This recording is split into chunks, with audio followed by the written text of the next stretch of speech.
Hello and welcome back. Another week, another... I was going to say another episode, another chapter of the Charm Offensive. I am so excited to get back to talking about this book. This next chapter was just as fun as the first. Like, I'm really getting into this story already, even straight up. Like, it feels weird because, you know, last book we had to do I was like, oh, and we're going by 5 chapters. It's just the weird, like, you know, same sort of amount of pages, but the chapter thing. But I'm really liking the on-set dynamic, the happily ever after dynamic. I think it's really funny. I was actually I was back at my parents' house the other day, and my family friends were over. We're watching the final of the Australian Open, and we're all sitting there watching the TV. And an ad for there's a show. I don't know, like every country has its own not every country. A lot of country has their own bachelor programs. That's the thing. But I don't know if this show is in other countries. I don't know if it was started in Australia. That's how I'm pretty sure it happened, but I could be completely wrong. But there's a show in Australia called Married at First Sight, where it's kind of like The Bachelor in reverse, kind of in a way. Not really, but the first time they meet is at their wedding and they get married, and then you follow them. I think if you ask a lot of people from I was going to say Australia, Melbourne, at least the people I know, in different circles, everyone has at least heard of it and seen at least a bit of the first season. God knows what season they're on now. I feel like it premiered years ago, but it was a whole big thing when it came out because everyone was like, whoa, getting married for a dating show, crazy. But an ad for that came on, and one of my family friends said something along the lines of, all these bloody fitness Instagrammers, TikTokers, who wants to watch that? And I instantly thought of this. I was like, oh my god. I was like, interesting. Yes, I was like, it's kind of like a real world view at something similar, because you can relate this so much to the real world, because we have The Bachelor, we have those things. We're not on those shows, but we know what they're about, and who the people on there are. So it was really interesting to see that whole vibe. I just thought it was really funny for her to say that, and I was like, Charm Offensive. Interesting. But we should just get into the first week of filming, chapter 2. Also, this is going to be, I don't know how I'm going to title these going forward, but I don't know if it's going to be chapter 2, week 1, because that feels very, I should have gone chapter 0 for the first one, because it was the night before filming. But either way, like and subscribe, that would be wonderful. And let's get into it. Okay, at the start of this chapter, we start figuring out that Dev and Carlie are living together. Obviously in temporary accommodation for the show, but because Dev's got to be there to coach Carlie along, which is really fun, and I can see how it might add into something going on further. Plus, at the end of this chapter, we see another thing that's going to go, but we'll get to that. But you're just like, ooh, they're going to be spending a lot of time together. And even though, he has been constantly surveilled and doesn't have his privacy, they also have privacy together in a way. So that's really fun. But Carlie gets a call from his publicist, his PR person, and he's talking about what's been going on. He's talking about the crowning ceremony that he had to do, because I think it was, how many people got knocked out? I know it said 20, I think this one was 60. So 4 people got knocked out on that first week. I feel like I'm not gonna try and learn about most of the female contestants, because A, the book's not really about them, but B, there's just going to be lots I don't need a favorite, and there's going to be so many knocked out. Maybe in the coming rounds I'll be a little bit more interested. But he talks about the crowning ceremony and how, he has to go through them and be like, would you like to be, want to be in the running to be my princess or something? And you're like, ugh, but also kind of fun, that fairy tale aesthetic, but he's already getting ready. Things in this world, and it would happen in real life, move so quickly. They're already moving on the next day. They did their first night, welcoming. They're already in ceremonies, and then he's already going to his next day of like what we're doing is a group task, which was really fun. But he hops in the cart with Dev, and Dev gives him some like cue cards on all the girls, like girls' face, and then some facts about them. And this one was just really fun. Well, it was interesting. Megan Neal, 24, Tampa, is probably the villain, which means you'll have to keep her for at least 4 weeks. It's interesting to have, like, you have a villain, and then you have to stick it around, and then, like, it is the producers who make people, like, the villains, and you always have the villain. It's a very weird thing to think about in a way. You're like, why do we need a villain? But obviously it makes for good TV. But imagine going on the show, like, thinking, oh, I'm gonna be, like, a star, or not even a star, but I'm gonna like be so great and so fun. I'm gonna find a man, and then you get painted as a villain, and then everyone may hate you when you get out. Like, that's kind of crazy. But he shows up to the field pitch because we're going to do a bit of old-timey jousting with pool noodles, but we're gonna have the ladies quite literally fight for him, which like would be a fun activity, not to watch, to participate in. Like, sign me up. I would love to just go somewhere and whack someone with a pool noodle. That would be hilarious. But he has to like go through all the women when he gets there. You know, the cameras are always on him. He's got to give them all hugs. They're all touching him. And of course, Charlie's freaking out because he's not good with that stuff. And that's fine. He likes his personal space. And really, the women should respect that. But they kind of don't know him that well, or at all. Gosh, my words today. It's one of the days where I'm filming this last out of the groups, so words are not coming to mind. But Dev comes up to him. Between scenes, Dev pulls him aside under the guise of fixing his crown. He hand sanitizes and warns Charlie in advance. "Are you okay?" Dev whispers, his fingers winding through Charlie's hair. "1 Mississippi, 2 Mississippi. Do you need a minute to recalibrate?" Recalibrate. He forgot he used that word. He doesn't often try to explain his mind to other people. On the rare occasions he does, other people don't tend to listen. "No," he says. "I'll be fine." So he's already like figuring out that he's like, wow, Dev like cares. And it's really like maybe refreshing for him. And he's like, wow, he has actually, unlike all the women fighting for my love, this random guy has listened to what I say. And, he gets paid to be there. But, he's listened to what I need and respects it and has actually taken things in and thought about it. And you're like, that's nicer than anyone else has been. And it's kind of cute. And I love it that they're setting up a lot of just like small, genuine moments that don't really have to do anything, but down the line could like add things, and you hope that's something that it does, and you hope maybe that Charlie's going to go on this like kind of realization journey, which could be really fun. So they go through the jousting. Some of the women were really into it, some of them weren't, and it was really funny to see. A couple of them really were like ready to fight for it. At the end, I won't get into it too much, but they had a bit of a mishap, and a couple of them really took a tumble. And someone was bleeding, someone's arm thought they were broken, but they're like, Dev goes to Charlie, go like comfort them, pretend to be a Prince Charming. And they kind of like, it's crazy in the way they like force them, even though like it was one of the girls' fault. He's like, go comfort that one, because they're all very like pick and choose what's gonna happen, which is so strange.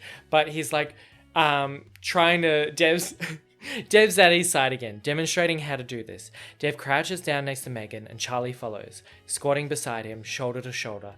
Dev whispers, "Hold her hand." The words tickle his sensitive skin behind Charlie's ear, and he feels heat rise to his cheeks as his fingers intertwine with Megan's. "You're going to be okay, Megan," Dev says breezily. He's so effortlessly good at all this. Charlie feels miserably out of place attempting to play into the concerned boyfriend. Megan leans into Charlie, cries in front of his chambray shirt. Oh my god. I okay, I hate words. Charlie thinks if they edit Dev out of these shots, it'll be a nice little moment between him and Megan. He might even seem like a decent prince. But the main reason of me, like, reading that out was when he's like, oh my god, I can hear Dev's words behind my ears. It's making me, like, you know, excited. Oh, it's the little moments that, like, get me a lot. But they move on completely from the, whatchamacallit? Jousting. It's not a word I use in my everyday vernacular. But they move on from jousting and they go to, I'm pretty sure, a bar where he has more time to talk to everyone, because we know Charlie's favourite thing at the moment is getting to talk to all the ladies and really connect with them. Or, more aptly put, they talk at him. As soon as Rachel is brought in, she says something she has to confess to him, and promptly launches into a rehearsed speech about her recently broke-off engagement to a man she dated for 2 months. Becca shows him pictures of a dog who suffers from arthritis, and a woman named Whitney, who he swears he's never seen before, talks for 20 minutes about her parents' divorce when she was 3. Not a single one of the women asks him a personal question about himself. They tell him a lot about himself, about how he's so handsome, so smart, so ambitious, and so generous. Delilah, the software engineer, announces they have similar values. He almost asks her to cite her sources. He thinks about his phone call with Parisia, her insistence that he is lovable. He can almost see the early stages of love in the sparkly eyes of these women, but they're infatuated with some idea of him. Charles Winshaw, millionaire tech, wonderkind philanthropist with a slight addiction to physical exercise. In their eyes, his silence makes him mysterious, and he's filled with dread thinking about what will happen when the Cologne Charles guise begins to slip. Which is, like, obviously, we think that we're a bit scared because we don't know enough about Charlie is still mysterious to us in a way as well, which is exciting, but also we don't know where he stands, because a lot of these books we've set up all the gay characters to be gay fairly early. Like, we know what's going on, we know they like men, but Charlie, we haven't heard much about. And going into a book like this, we, can only assume an interest somewhat in men, but he hasn't really said anything, or I gravely misread something. But, he has before they find out who he really is. But it's just such a double, feeling for me at least, a double thing of, oh, he's not, the cool, suave person, but also he might not be fully into him. He could be bisexual completely. But, they're not gonna, his walls will come down and he's not who he says he is, but he's also not who he says he is. You know what I mean? And you just, feel for him going to maybe figure that out, or have to come to terms with that, or have to tell that on national TV, which is kind of insane and scary for him. So, he's doing his one-on-one time with the ladies in the bar, and he's gone through them. He's getting through them. He's slowly decaying, probably, because his social battery was probably running low when he started, but, and they're like, oh, for the last girl, walk her out, go walk around, have a good time. They had all these plans that he doesn't know of, because she's slips into his arms, kind of pushes him against the wall, ready for a kiss, and he's like, bitch, what the fuck's going on? He's like, I wasn't ready for a kiss, that is not something that I knew about. And everyone's like, can you not tell what flirting is? And Dev has to grab him and calm him down and be like, well, politely, you're gonna have to kiss someone eventually, because you signed up for this dating show where kissing is definitely going to be a thing that you have to do. And he's like, fuck, yes, I get it, yes, I'm going to have to. So eventually he kisses, I'm pretty sure, Angie, and he's like, oh, it's not at all, but then pulls away quickly and he's like, I need air, because it might just be kissing and the touch in general that makes him a little uneasy. Could be the fact that she's a woman. We don't know yet, I think, but it was kind of hilarious that he's like, oh my god, I need air. I've had a kiss. But he says, I need air. We're outside, she says, but He's already stumbling away from her, past the sidewalk barricade, closing off the set. He tries to take 3 deep breaths, but it feels like there are shards of glass in his lung. It's a panic attack. You're having a panic attack. Panic attacks cannot kill you. But cars can, and he's so deep in his spiral he steps off the curve, and is only spared from being flattened by a Prius when Dev grabs a handful of his blazer and pulls him back onto the sidewalk. Come here, Charlie. Sit down. Sit down. Dev keeps pulling until they're both seated side by side on the edge of the curb. So, what just happened? He asks patiently. Charlie searches for something logical amidst the spiral to offer Dev an explanation. It's been a while since I've dated, and we're like, we can kind of tell.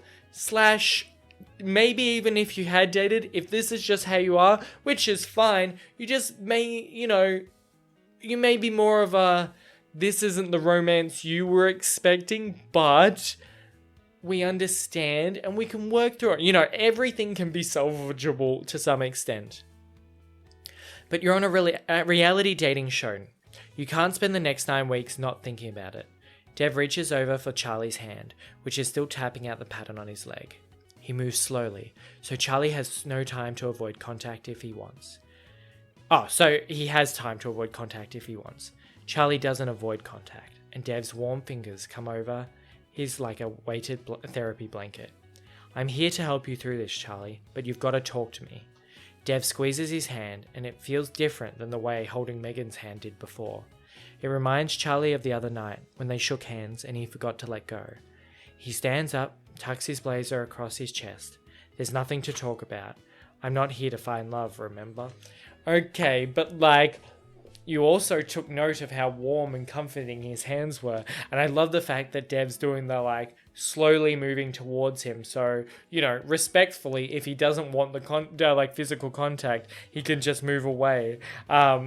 And I love it. I love it so much. But we switch back to Dev's perspective and we go into a semi-meeting. No, it was a real meeting because everyone's kind of freaking out about how Charlie may not be doing as well as he wants. But there was a couple of really interesting bits in this. But their women aren't going to want to date a man who freaks out every time they touch him, she continues. The contestants are going to pick up how awkward he is, and the whole thing is going to fall apart. Oh please, the guy's a millionaire with an 8-pack and a tight ass. The women will see what they want to see. He's a blank canvas for their romantic delusions. This is Ryan's contribution to the conversation. Ryan seems entirely unperturbed by the working with his ex situation, which Ryan Parker in a nutshell. Hence Dev's need for copious amounts of sugar and caffeine. Ryan pushes the hair out of his eyes and continues. We should be far more concerned with what happens when the show airs and all of America sees Charles' nervous sweat in high definition.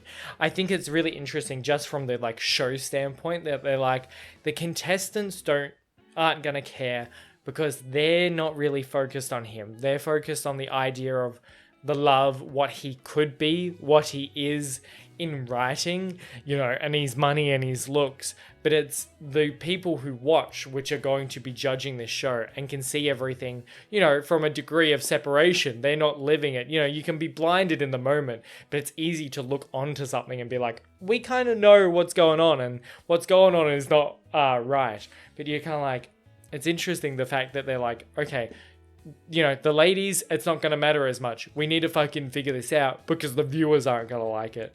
Okay, and then they're talking a bit more about which contestants we like, who we want to go forward, who could be a good runner, because obviously they have a lot of power as the producers in this show to who may go forth, who's going to be the best for the ratings. Jules plunks herself on the arm of Dev's camp chair.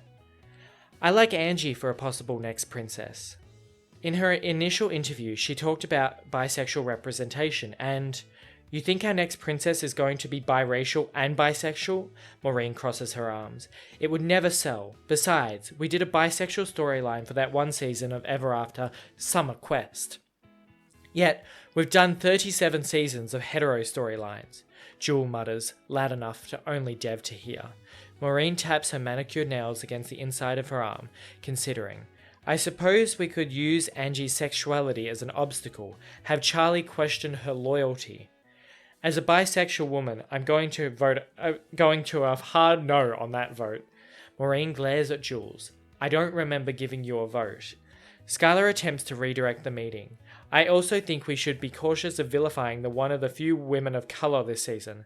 The whole confrontation with Megan already felt like baiting the angry black woman's trope. And then Maureen says, tropes exist for a reason. Yes, they exist for a reason, but shut the fuck up, Maureen. They don't exist for a reason. Because tropes, I feel like there's a whole thing on tropes where they, can exist for a reason, but B could be one person saw one thing once, and that's the trope where it goes on. Tropes are also very exaggerated, but not talking about tropes, the fucking vilifying the sexuality thing. Maureen, you see, she's cunning. She knows what she wants and what her audience wants, and she knows how to sell things, but the way she goes about it just feels so soulless. Let's vilify the bisexual to question loyalty. You're like, fuck, that's so horrible. And obviously it's interesting to be brought up in the book as a whole you have a lot of things on bisexual erasure and all that stuff in general media and day to day. There's a lot of that going on just in general. So to have it shown and acknowledged, you're kind of well, yeah, that is a problem. And people do say these sorts of things, which is fucked up and crazy. And you're like, oh God. Yes, the bisexual storyline might be hard to do on a straight dating show. Leave it at that. Because you're like, oh, what if she wants to date the other contestants? That could run into problems. If that's your reasoning, that's fine. They're all there for the guy anyway. But also, it would be cute to have a side story of two girls running off together and getting married and then them being in love. That would be great. But if you're going to be oh, we don't want the chance of, anyone going off with someone else in the house because it's just about the guy and all the girls going for him, that's fine. But doing we could spin this to make a villain arc. Maureen, pull yourself out of the gutter and stop being so trashy, you bitch. Oh my God. I feel like Maureen and I are going to have a couple of problems. And with a name like Maureen, no offense to any of the Maureens out there, I'm sure you are lovely. But it's just because Maureen's old-fashioned, and old-fashioned makes me think slightly fucking awful. But I don't think, like anything, generalization is horrible. And there's always going to be horrible people in every demographic. So to my nice Maureens, shout out to you. I think I've probably got fucking family members named Maureen that I don't know about. But this Maureen, we are going to have issues. But we're actually heading kind of to the end of this chapter. It was a shorter chapter. I was kind of skipping through the next couple to see how they're going to be. I feel like we could have a bit of a, some videos are going to be shorter, some videos are going to be longer again, because I'm pretty sure next chapter is fairly big and this chapter was fairly small. But we've only got a couple of bits left. So I'll just do one big read of the last kind of full page and then we'll talk about it. But just for some context, they were talking about exposure therapy, how to fix Charlie and how to get him maybe better at dating in front of the cameras. And someone said, maybe is he, on meds for his social anxiety? And Dev said he had already looked through his cabinet in the house that they share.